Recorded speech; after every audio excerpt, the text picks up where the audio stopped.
Hello दोस्तों, मैं साक्षी आपको साक्षी मैथ पर स्वागत करती हूँ। पिछले क्लास में मैंने क्लास 9 का एक्सरसाइज 6.1 क्वेश्चन नंबर 2 तक करवा दिया था और आज मैं उससे आगे करवाने जा रही हूँ। तो प्लीज वीडियो को स्किप मत कीजिएगा, अंत तक जरूर देखिएगा और जो नए हैं इस चैनल को सब्सक्राइब भी करेगा, ठीक है। तो चलिए देखते हैं जो आपका अगला क्वेश्चन नंबर जो 3 है वो क्या है, ठीक है। तो देखिए क्वेश्चन नंबर 3 क्या कहता है। कहता है जांच करें, भाई जांच करना है, देखना है आपको, ठीक है।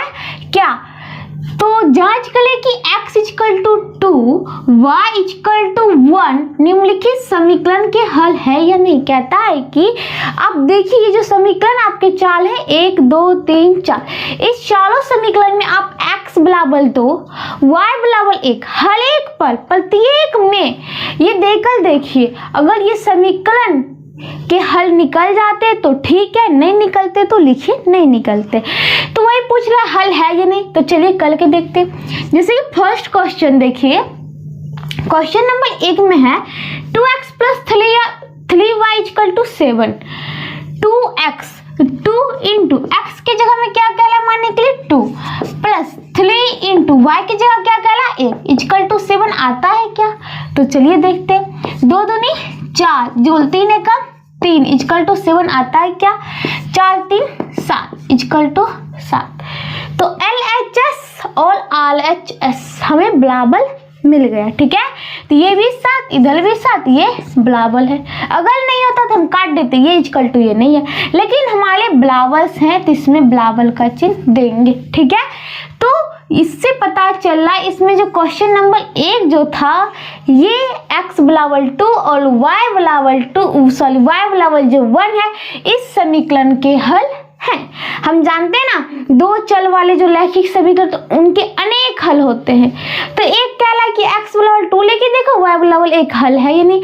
हम अनेक हल निकाल सकते, अगर हम x का मान 3 ले उससे भी निकलेगा y का मान। तो हमें एक देला था उसी पे कहला था करने के लिए, तो हमने कहा ये हल है, ठीक है। तो लिख सकते हैं लास्ट में क्या, चूंकि 2x plus 3y equal to 7 ये जो है ये x बराबर 2 y बराबर 1 जब मान रखते हैं तो ये जो है समीकरण को हल कर देता है, ठीक है। अब चलिए अगले क्वेश्चन जांच करते, भाई जांचना ही तो है, देखते 2x minus 3y plus 7 equal to 8। पहले इसको और हम 2x minus 3y equal to ये प्लस में 7 है उस पर जाएगा तो माइनस में 7, 8 में से 7 गया तो क्या हो जाएगा 1। तो 2x minus 3y equal to 1। अब x का मान पुट कर देते हैं। x का मान कितना है 2, तो 2 गुने 2 माइनस 3 गुने y का वैल्यू कितना है 1 इक्वल टू 1 आता है क्या। 2 दूनी 4 4 और 3 गुना 1 इक्वल टू 3 माइनस ये 4 में से 3 जाएगा तो क्या 1 आता है। अब जानते हैं 4 में से 3 जाता है तो क्या आता है 1 आता है इक्वल टू 1। तो आपके हल निकल गए।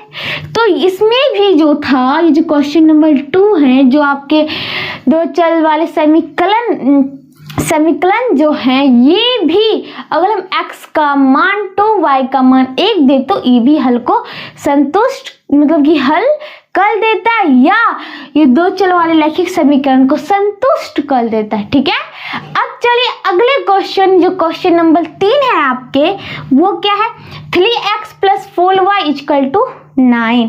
तो 3 इंटू एक्स का वैल्यू कितना है 2 प्लस 4 इंटू वाई का वैल्यू कितना है 1 इक्वल टू 9 होता है क्या। तो 3 दूनी 6 जोड़ 4 एकम 4 इक्वल टू 9 होता है क्या, जांचना ही तो है। 6 चल कितना होता है 10, ये 10 9 के बराबर है। 10 9 कभी बराबर हो सकते नहीं हो सकते। 10 9 से बड़ा है और 9 10 से छोटा है, लेकिन यहाँ बराबर क्या हल है नहीं है, तो हम ऐसे काट दीजिए। इसका मतलब है ये बराबर ये नहीं है, मतलब ये जो समीकरण थे अगर इसमें हम x का मान 2 y का मान 1 दे तो ये समीकरण को संतुष्ट नहीं करता या हल नहीं कर पाता है, ठीक है। तो इसके क्वेश्चन नंबर 3 ये फर्स्ट और सेकेंड तो हल कर दिया, लेकिन ये जो थर्ड क्वेश्चन जो नंबर थर्ड जो क्वेश्चन थे आपके उसको हल नहीं कर पाया। अब अगले क्वेश्चन नंबर आपके 4 क्या है आपको तो दिख ही रहा होगा। 5x - 7y = 3 मतलब 5x - 7y = 3 कहता है। तो हम x का मान दे देते 5 गुने x का वैल्यू कितना है 2 - 7 गुने y का वैल्यू कितना है 1 = 3 आना चाहिए। 5 दूनी 10 - 7 एकम 7 = 3 आता है क्या। 10 में से 7 गया 3 = 3 तो 3 = 3 है ना। तो क्वेश्चन नंबर 1, 2 और 4 इससे हल हो सकता है केवल 3 को क्वेश्चन नंबर छोड़ के, तीसरा क्वेश्चन को हल नहीं करेगा। ठीक है, तो इसी के साथ आपका क्वेश्चन नंबर 3 जो था वो खत्म होता है। अब चलिए अगले क्वेश्चन की ओर। अब देखिए आपके जो अगले क्वेश्चन है क्वेश्चन नंबर 4 क्या है भाई, तो देखिए कहता है x = -1 y = 3 निम्नलिखित के हल है या नहीं। फिर से आपसे पूछ रहा है कि अगर आप x का मान -1 दो y का मान 3 दो क्या इस समीकरण के हल होंगे या नहीं होंगे। तो चलिए हम दे के जांच करके उसे दिखाते हैं। पहला क्वेश्चन है आपका 2x + 5y = 13 तो हम यहाँ पे x का मान पुट करेंगे 2 गुने x = कितना कर -1 प्लस 5 गुने y का मान 3 = 13 आता है क्या। अब देखिए 2 गुना 1 करेंगे तो 2 होगा, ये जानते हैं। इसमें प्लस छिपा होता है, ये बात भी जानते हैं। प्लस गुने माइनस = माइनस, फिर प्लस 15 = 13 होगा क्या। 15 प्लस में है तो इसको ऐसे भी, अगर आपको ऐसे समझने में दिक्कत हो रहा है तो इसको ऐसे लिख लीजिए, प्लस में पहले फिर -2 = 13 होता है क्या। तो 15 में से 2 जाता है तो कितना होता है 13 = 13।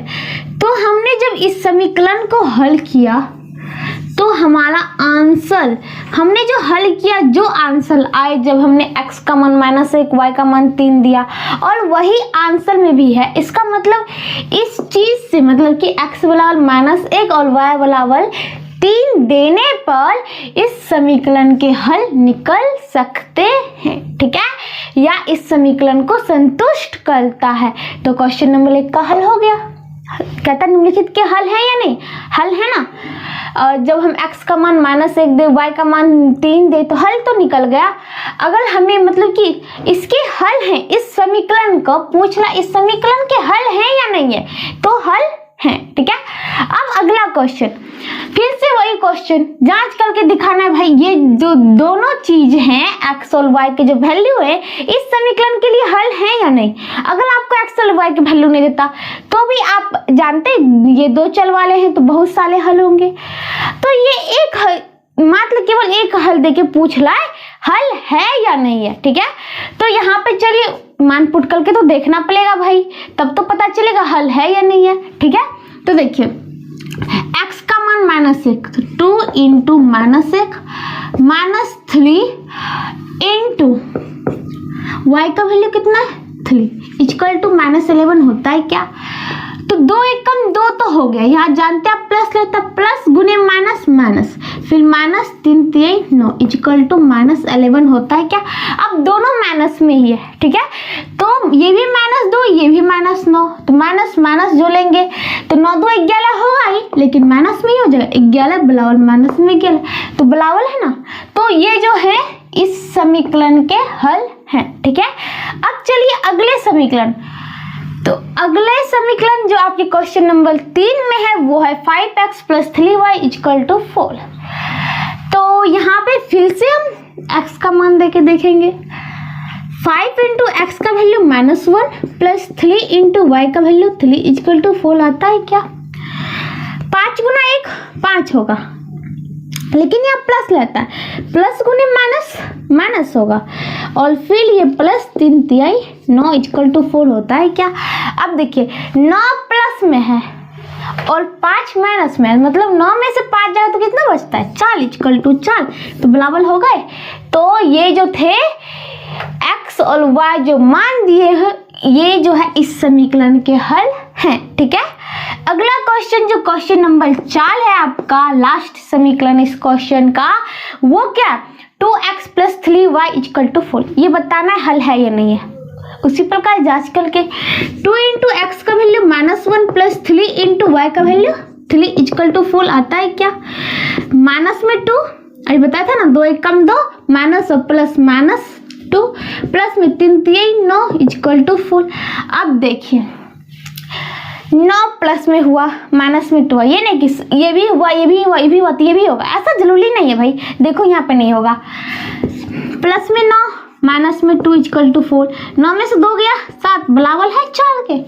7 कभी बलावल हो सकता है चाल का, नहीं हो सकता। 7 चाल से बड़ा है, चाल 7 से छोटा हो सकता है ही, तो ये बलावल नहीं है। यहाँ पे हम बलावल लेके चलते, अब सीधा काट दो, ये बलावल नहीं है, ठीक है।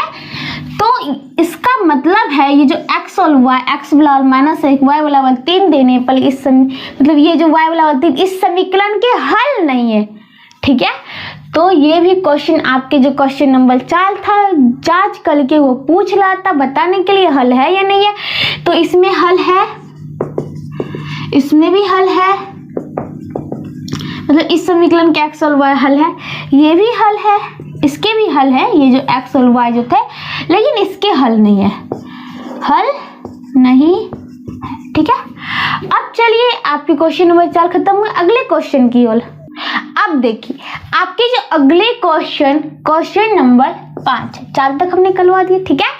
क्वेश्चन नंबर 5 है क्या भाई, तो देखो निम्नलिखित समीकरणों में, ये जो समीकरण आपके दे रखे, समीकरण में a का मान ज्ञात करो। सब देख ले होंगे, सभी समीकरण में आपको a आला, इसमें भी a, इसमें भी a, इसमें भी a, और इसमें यहाँ पे a 2 वाले, ठीक है। तो a तो सब में आला है, फिर क्या करना है, तो उसका मान ज्ञात करो। क्या मान होगा आपको निकालना है, ठीक है, ताकि उनका हल x बराबर 1 हो जाए, y बराबर 1 हो जाए। अभी इससे जो हमने पहले 2 क्वेश्चन बनाए थे, वो क्या करा था, जांच करके बताने के लिए कि x का मान देता था, y का मान देता था, क्या इस समीकरण का हल है या नहीं है। लेकिन इस क्वेश्चन में क्या बोल दिया, एक ट्विस्ट कर दिया। आप a का मान ऐसा लेके चलो कि इस समीकरण का हल निश्चय रूप से होना ही चाहिए, x बराबर 1 और y बराबर 1। इसका मतलब है x बराबर 1 और y बराबर 1 लेके चलना ही पड़ेगा, ठीक है। तो तब तो जाके a का मान निकल पाएगा। हम थोड़ी ना यहाँ पे अब a का मान यहाँ पे 7 देके देखते हैं, 8 देके देखते हैं, तो क्या x का मान 1 देंगे, y का मान 1 देंगे तो होगा। जैसे कि यहाँ पे देखिए, अगर हम अपने मन से करें, क्या a का मान ज्ञात करो, 7 देके देखते हैं, x का मान 1 दिया, 5 × 1 + 3 × 1, तो यहाँ 5 + 3 = 8 होना चाहिए, हमने 7 लिया था। तो अपने मन से नहीं, यहाँ पे अगर हम 7 लेके चलते तो ना ही x बराबर, मतलब ये जो x और y है वो हल नहीं होता इस समीकरण का। लेकिन हमें ऐसा नहीं करना है, तो हमें a का तो मान ज्ञात करना ही है, तो ऐसे ज्ञात करेंगे ताकि x और y जो मान यहाँ पे है वो इस समीकरण का हल हो जाए। तो हम क्या करते हैं, x और y को लेके ही चलते भाई। जैसे कि यहाँ पे x का मान 1, 5 × 1 + 3 × 1, तो 5 × 5 जोड़ 3 × 3 = a, 5 × 3 = 8 बराबर a, ठीक है। जब हम a का वैल्यू 8 देंगे तो x बराबर भी 1 हो सकता है, y बराबर भी 1 हो सकता है, मतलब ये जो x और y हैं इस समीकरण के हल हो जाएंगे। उसी प्रकार अगला क्वेश्चन में a ×